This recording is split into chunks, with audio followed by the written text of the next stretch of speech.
emergency debate from the honourable member for Guelph, and I'll hear him now. Thank you, Mr. Speaker. Pursuant to Standing Order 52, I rise today to request an emergency debate on a matter demanding urgent attention by the Minister of Veterans Affairs and this House as a whole.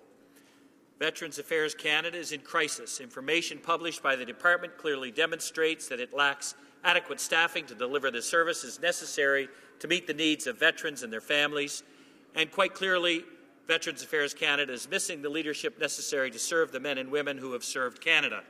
In his message introducing Veterans Affairs Canada's 2014-15 report on plans and priorities, the Minister wrote of the complex and changing needs of our veterans and that the Department's processes must change for veterans for better access to benefits and services. That same report highlights that the first risk to the Department is that, and I'm quoting, the modernization of VAC's service delivery model will not be achieved as expected and will not meet the needs of veterans, Canadian Armed Force members, and their families, end quote. Worryingly, data from the Treasury Board on the population of the Federal Public Service shows that as of September 2014, 949 full-time equivalents have been cut since 2008, approximately 25% of the Veterans Affairs Canada workforce, leaving the Department at its lowest staffing level since 2000. Confronted with this information, the Prime Minister stated last Wednesday, and I'm quoting, "We've taken resources out of backroom administration from bureaucracy. We've put it into services," end quote. In stark contrast to that assertion, information uncovered from analysis of the Departmental Performance Review shows that backroom administration suffered the fewest cuts, while programs like disability and death compensation and the health care program and reestablishment services, frontline services, have suffered the most significant cuts. To illustrate my point, the Frontline program, which oversees the Disability Pensions Program and the Disability Awards Program, was cut by 341 positions, or a 33% reduction since 2009.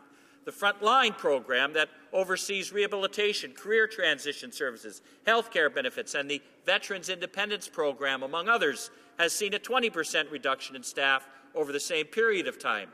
Veterans Affairs Canada Internal Services, on the other hand, internal services, the backroom administration to which the Prime Minister referred, only saw a 10% reduction.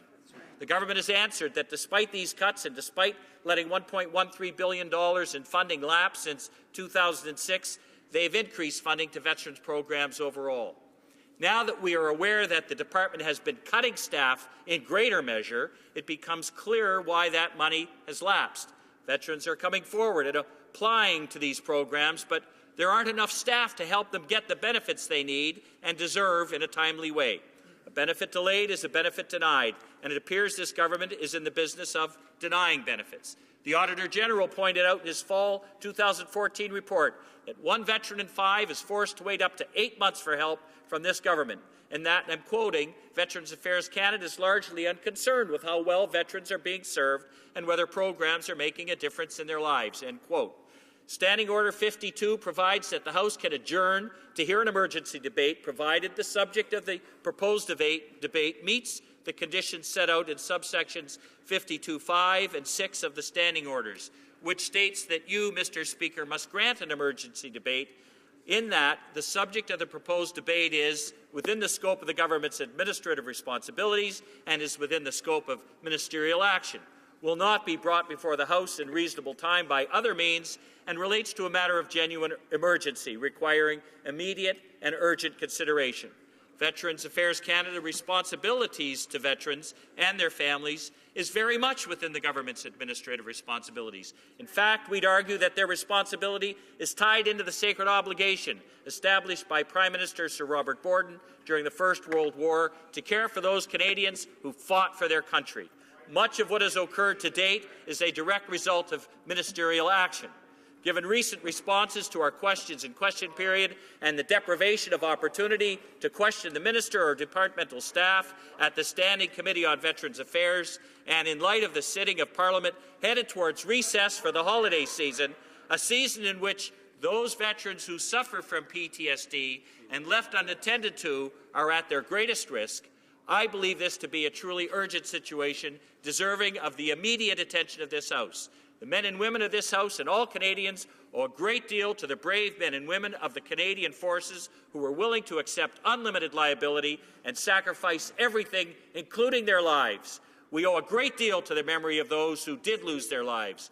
We owe a great deal to their families. Canadians deserve answers, and we, their representatives, must have an opportunity to ask questions relating to this crisis. Thank you, Mr. Speaker. Well done. Thank the honourable member for Guelph for bringing this matter to the chair's attention. However, I don't feel that it meets the tests and the standing orders at this time. Orders of the day, order du jour. Government orders, government.